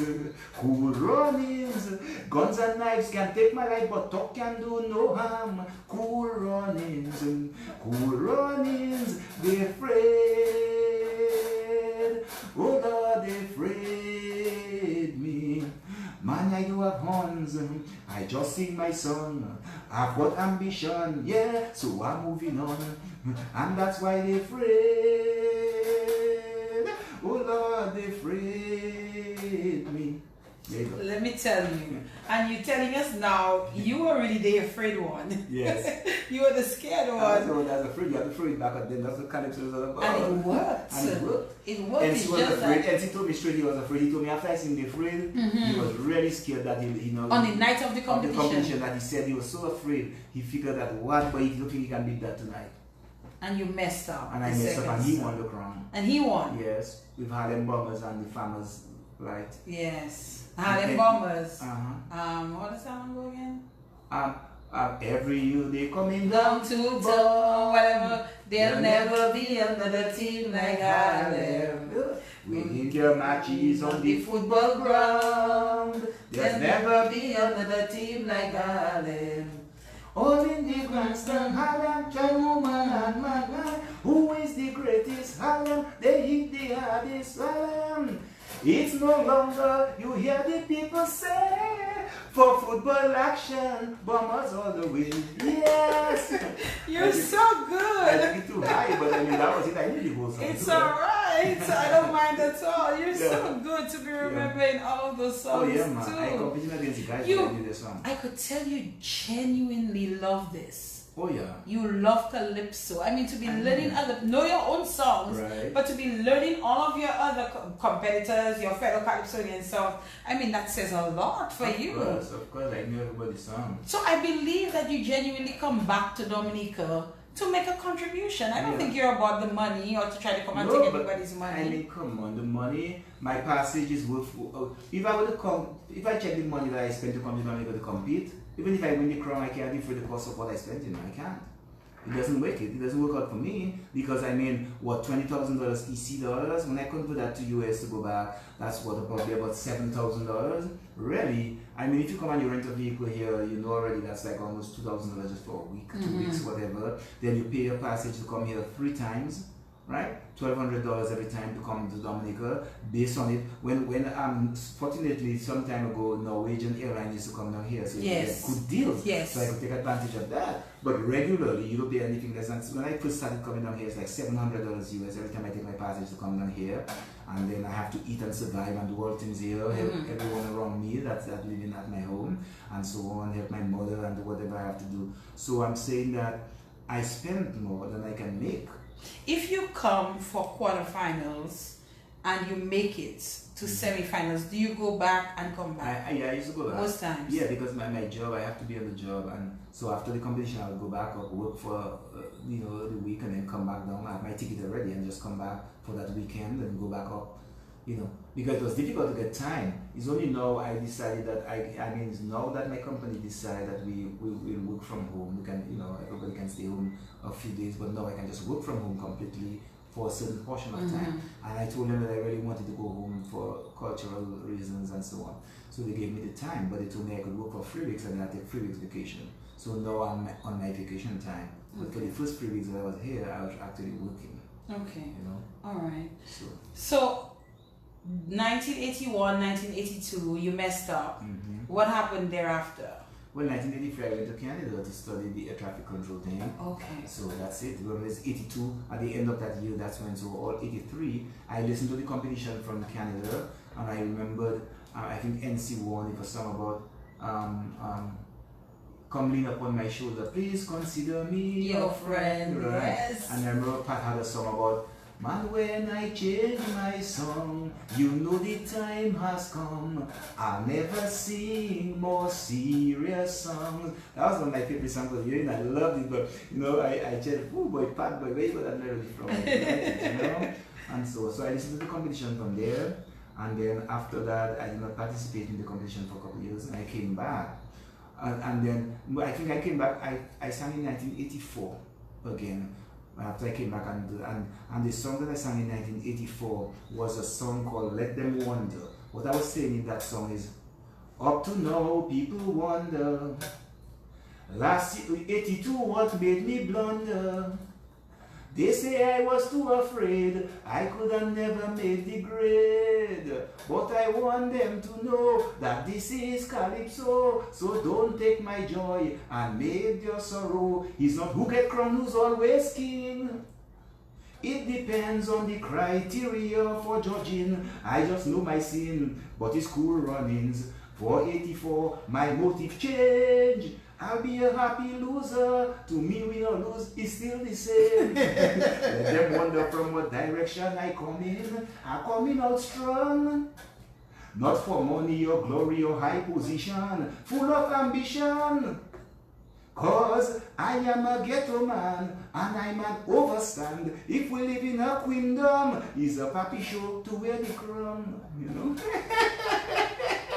I tell you at the time, because you see at the time, we were saying that, hey, they were talking about marriage fracture ruling the queendom, and the same thing, Sparrow had sing about that, you know, is a woman bossing the town now, and Michelle was the boss in town here. So at the time, so we said, hey, no, if that's going on, let whoever. And I had a guy, and it was so strange. I guess a guy who was considered like a comedian in the Calypso thing, and he came and he wear his crown upside down and all kind of thing and so on. And she was ringing, and she wasn't happy. Man. He was not too very pleased about that. No. But he was your friend. Very good friend. But inside, no matter, we would have all these clashes and stuff. Like Picky and I, for example, we were always in clashes, you know, when we were going to practice and stuff, because everybody, when you see Calypso competition is on, we are best of friends, but we are, you know, rivals and so on. We sometimes the guys want to rehearse and some guys taking too long. You find that, hey, I can't wait anymore, I need to practice. And so you have a heated conversation. Picky and I always used to have a controversy, but we are always the best of friends there. As I arrived in Dominica, Picky must come to my window for me, you know, we're just good friends. So same thing with NC and I have great conversation, because obviously NC is so knowledgeable, and even all the time in New York, we talk over the phone and heat the argument, slam down phone and never talk again for 2 days. Then after that, I just pick up the phone and say, hey, what's up? And like nothing happened. And same by the person I know I've had the most clashes with in my life in terms of argument, where we get so heated that we don't talk to one another, is me and NC. But up to now, NC and I are the best of friends there. So we just, that's what the way it is. It's Calypso. We just love the thing so much that when you start arguing about it, you just don't want to hear anything else, you know. How do you think the Calypso has changed from the time people like yourselves and NC and Sparky and Solo and all of those to what we have now?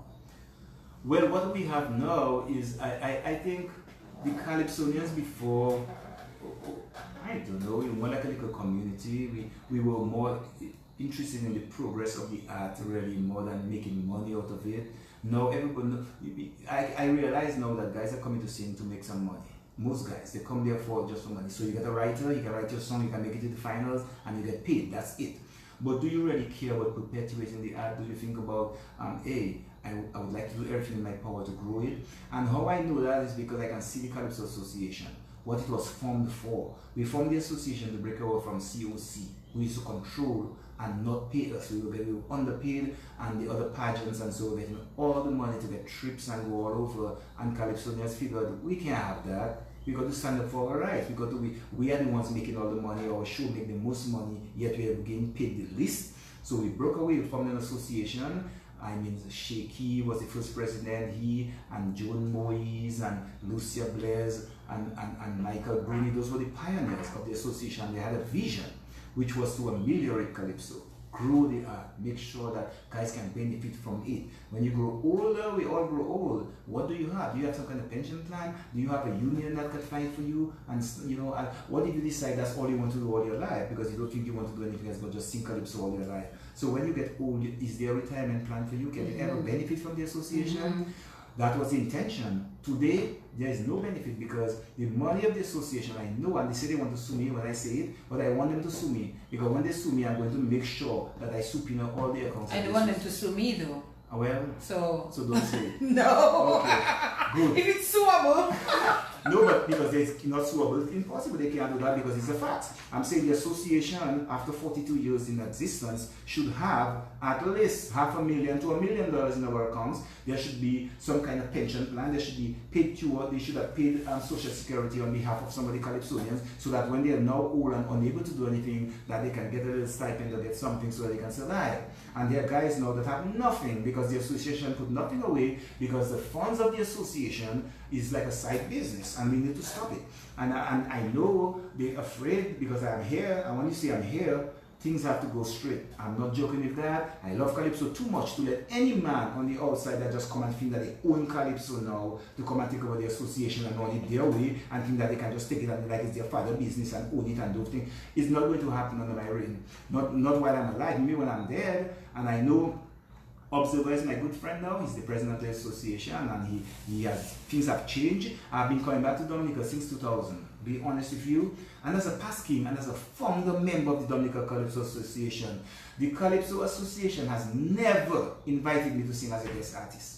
They don't think I'm good enough. They just want to ostracize me from the association. Will never allow me to sing as a guest in the finals. One year they had all the Calypso queens of the past, because we so organized. When we had the association, we used to work hard. and not get paid for it, because the association, the constitution says that whether you're a member of the executive, what you're doing is not to get paid. You cannot be paid. It's something you have to voluntarily do. And we know that, and I have a copy of the constitution. So, but we organize the OECS show, we organize the independence show, we organize the women Calypso competition, and we had more than that. Now there is nothing except the Calypso Association, not even the Junior Monarch show the association organizes.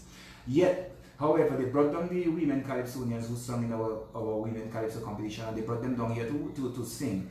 I went to the association that year. I don't think they had made it to the finals. And I asked them to sing as a guest artist, and they told me that there was no space. But then as soon as I turned back, I heard one of the executive members telling one of the women that came down swinging, Janice was her name.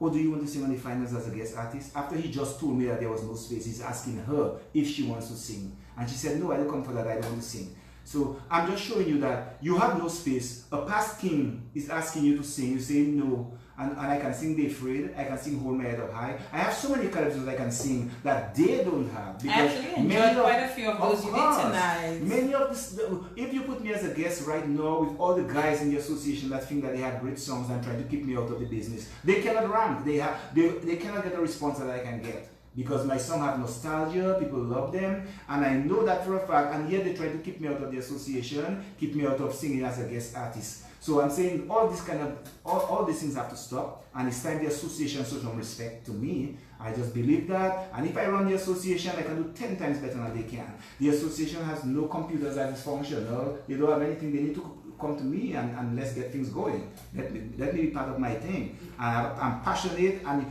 you can see I sound angry right now. I'm passionate about Calypso, and if these guys try to keep me out of that, that's the worst mistake they can ever make in their lives.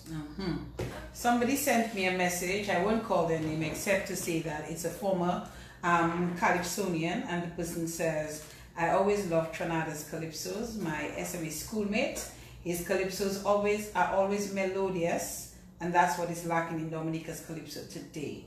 I believe he has one of the better songs this year, and I realized he was sacrificed to play some named Calypsonians.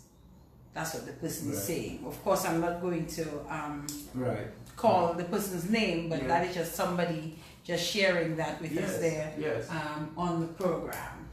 I suspect, you may have to thrash out some things with the Dominica Calypso Association in some way or the other, and see how, if you feel so passionately and you feel you can make a contribution to the association in some way, somehow, then I think you need to probably have some kind of audience with those guys and Absolutely. As a matter of fact, last year I donated all the crowns.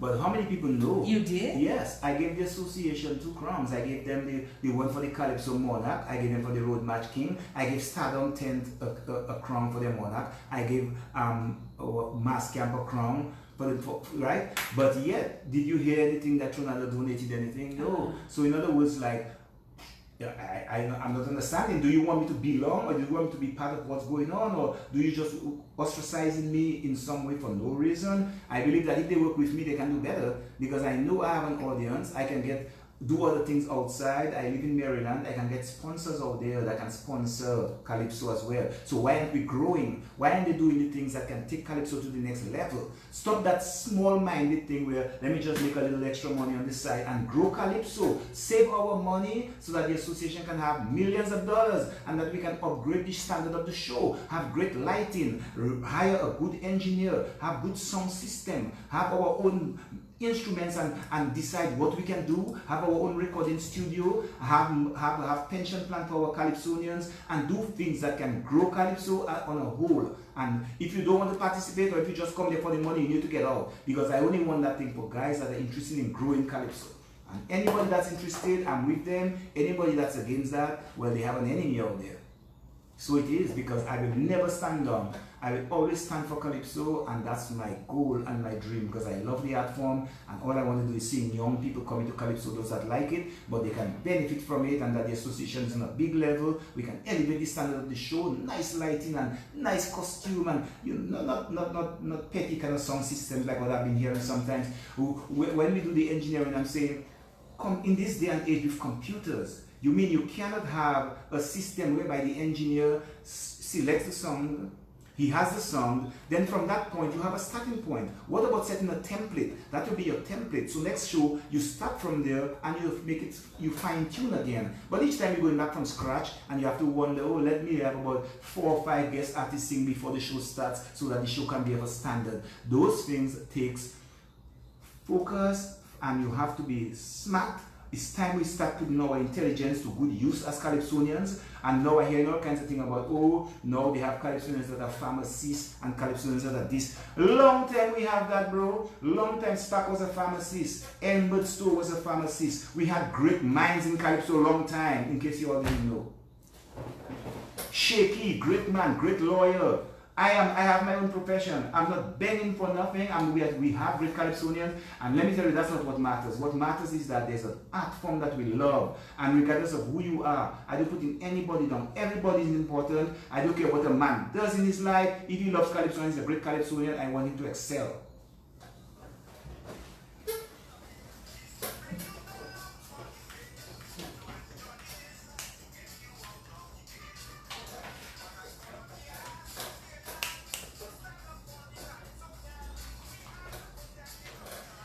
All right, we're just going to take a couple of calls quickly on the program this evening. Hello, good evening.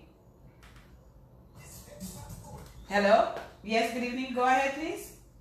Dinah, just want to call to wish you guys a success. And I am not a Calypso person, but it's like I'm driving and I'm actually sitting in my car for almost 3/4 of an hour listening to the guys. It's so interesting. And of all what he has done for the country and the association and how they have treated it, it is very sad. But I find, as he said, you know what it is for the future of young people of Dominica, and I just wish you would have given him an opportunity in the Calypso Association because it's very useful. I could not imagine I stopped my vehicle and I'm listening to the guy of his contribution he has made to Calypso and Dominica. So just keep up the good work, my friend. The Lord will give you the way out. Thank you very much. Thank you. All right, let's take this one. Overseas line, good evening. Oh, overseas line, good evening. Hi, good evening, Sonada. Good evening. Good evening. Sonada Break take me back, way back to the days of Calypso, like the Fred and the first Crumb. And listening to it tonight, I was singing along with him. I was really a country girl from Mount John, and I would sacrifice everything I had just to go and listen to Calypso because I'm crazy about Calypso. I'm a Calypso baby. So I always used to make a sacrifice just to go and watch Tonight. And looking at him tonight, he just aged a little bit, but the same shy Calypso guy I knew before. And don't let them put you down. Hold your head up high one more time. Stand up for what you want. Yes. Thank you. No, we have to wrap up, my dear, because we're already over time. So we need to wrap up and take a couple more calls, okay? All right, thank you for calling.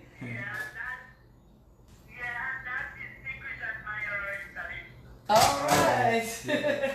Hello, good evening. Good evening. I mean, but I used to be children around our neighborhood. I 6 years got the Pamela. Okay. Right. The song says that you're right.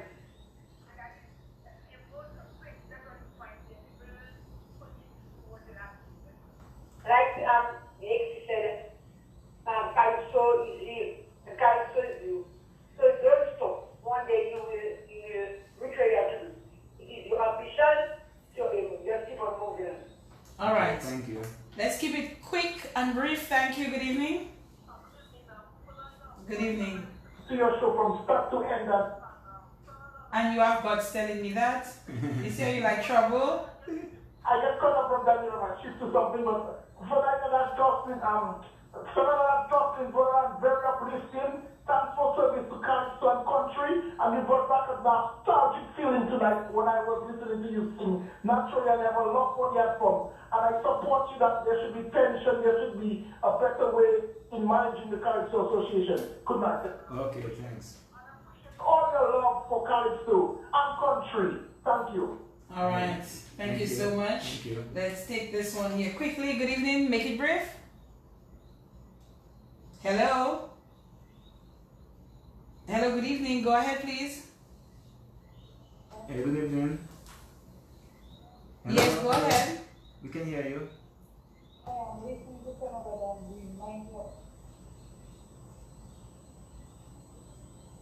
Hello. We are not hearing you. Please, you have to continue so that anybody discourages you. Okay. All right. Thank you. All right, thank you so much. We have to get ready to wind things up, Trinidad, on the program this evening. So I'm just going to give you the opportunity to share your final comments with us on the program. Okay. Well, I mean, it's nice. I mean, there are lots of fans out there listening. I used to be kind of popular in my days. I guess being a young king, you know what has to happen. I mean, you know, you'll be popular among all the school kids and things like that. So, but the main thing is I just want Calypso to grow. I just love the art form, and I want to see more melody in Calypso. That's always the thing. To me, what makes Calypso great is the tune. If you have nice tunes, Calypso will be really, really powerful. And that's what's lacking today. When I listen to the Calypso today, I'm saying, wow, man, what's going on? All I'm hearing is a drum beat. There's a lot of drum beat, but the melody itself, the tune itself, doesn't carry the message. And we need to get back to that if we want Calypso to continue in Dominica. And I must say that I just can't get it out of my system. I will forever, I guess, even, you know, I will continue to sing Calypso.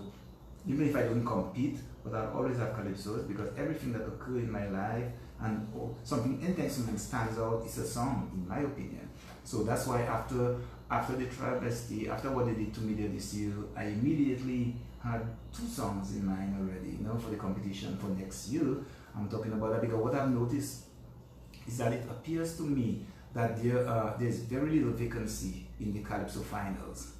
It's not like we can say, oh, it's open and 9 guys are trying to get in. It's not that to me. I honestly believe that doesn't occur. What happens is that there are 6 places that are guaranteed or reserved for certain Calypsonians. I can see it every year. The same names. Every time I look around, I'm saying, wow, you mean even if he sang that, he's in again? Or even if she sang that, she's in again? And whatever, I'm saying like, oh man, well, I have no chance, I have no hope. So it seems that there are 3 places. So I'm asking for you know, to get one of the, I'm going to write an application now. My next Calypso is an application for one of the empty spaces, please. Can I have one to get into finals for a change? And just stop throwing me out of the competition every time, but listen to my song. Listen to what I have to say, because I'm making contribution, and it's about what affects me and what affects the country and what people want. Like Streets of Roseau, for example, that's something. I grew up in Roseau, and I'm singing about what's going on, and the judges did not even listen to the song. So I'm hoping that we can continue, or we can train our judges so that they can listen, know what melodies, know about lyrics. Lyrics is not just the words. It's not what you say in Calypso, it's how you say what you say that matters. Because I've seen guys say things then, and then I see Pat just come and just change it away, and I'm saying, wow, it's so much more effective because it says so much more. So it's that we have to learn. We need to have workshops. I'm not seeing the association doing anything in terms of workshop. Like you say, Pat is giving a lecture, or Ian is giving some kind of lecture and telling guys exactly how he goes about composing, so that they can learn that. There's no Well, I know they've done some of that in the past. Yes, but it's not effective. Where is the training? How do you know if somebody learned anything? In a workshop, you just talk and say, oh yeah, this is what I do. But you have to have practice. People have to train. You have to train people. They have to do it. You have to make them do it. Have the Calypso house is just a big white elephant sitting there. We need to have those things where we have a night where you nurture the talent and say, guys, let me see here what you have written. Let's have a Calypso competition tonight on the songs that you write. And if you don't, then I can say, oh, this is how you would improve that song. Where is the recording studio for these guys to produce their music? Everybody have to go out there, and even if they're broke, first time you ever come in Calypso competition, you have to find the money to record your songs. You know, the association doesn't stand behind. Before, what we would do, any guy that cannot afford, we would combine the songs and put it on an album so that we can promote all of them. That's not being done. We need to do that. I want to see the growth of Calypso. The music aspect of it, we're not teaching anybody music. Everybody have to go on their own to go and learn to do music on their own from some outside agency rather than the Calypso Association. So these are the things we have to do to build Calypso or to improve on the art. That's just some of my opinion. See you next year, Trinidad? Yeah. Back on the stage? Absolutely. All right. Keith Ito, very nice program I thought tonight. I really appreciated the singing, not only of your own songs, but that of some of the other Calypsonians, great Calypsonians as well. Yes. I really did appreciate that, and I'm sure the listeners and viewers did as well. Yeah. You're going to be around until the finals, I presume? Yes, until all right. Okay. Trinidad, thank you so much for being here with us on the In the Spotlight radio show tonight. Right. It was really greatly appreciated. And I do hope that you get the audience that you're seeking. And I do hope that some of what you would like to see will in fact come to fruition. Okay. All right. All right. Thank you so much. Thank you. Say good night to everyone. Yeah. Say good night. And say good night to my mom, and say good night to Sheba, my wife up in Maryland, and my son Stefford, and you know all my family here. You know, it was really a pleasure being here, and I just want to wish everybody, you know, have a good carnival and make sure it's peaceful. Like I said, peace and love on the streets of Roseau. That's right. Thank you so much. That's a wrap. It's Carnival Monday next Monday, so I won't be here. Hopefully we'll be here there the following Monday, hopefully with a winners show like we normally do. Until next time, thank you everyone for listening. My name is Fidina Frampton, and we'll do it again another time.